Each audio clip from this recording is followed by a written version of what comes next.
Computer Science Videos here today to show you guys in this tutorial how to save an email in Outlook in PDF format to your desktop using a Mac computer. Without further ado, let us start the video. So in this tutorial, you need to have access to a Mac computer, an account for Microsoft Office 365, and have the desktop application Microsoft Outlook. We can now start the tutorial. Before I start this tutorial, I would like to say that you are more than welcome to subscribe to my channel, Computer Science Videos. As we know, every problem is solved by indirection.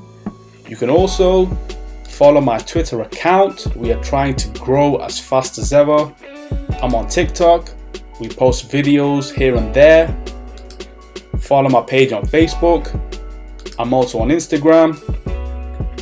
You are more than welcome to support me on PayPal. Let's now focus on the video.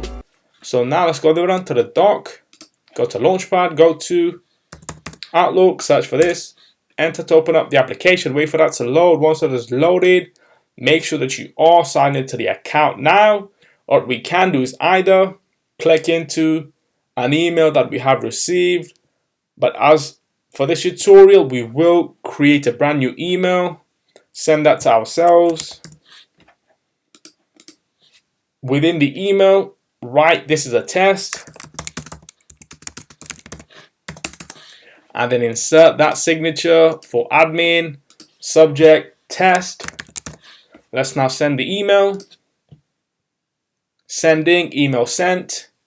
Email has been received. Click on this email.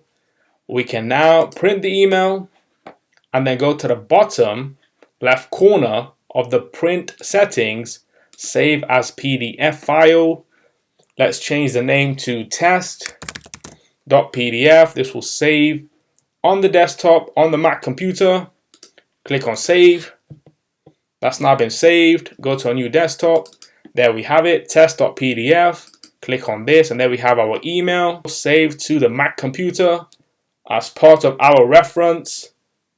And that's how you save an email to the desktop in PDF format on a Mac computer. We can now quit preview. And so that's it for this video. I'll see you guys in my next tutorial. Thanks for now. Thank you for making it towards the end of the video. Be sure to subscribe to my channel, Computer Science Videos. Be sure to check out the previous video on screen now, or you can ideally click on the playlist and watch all the journey for Computer Science Videos from the start until now.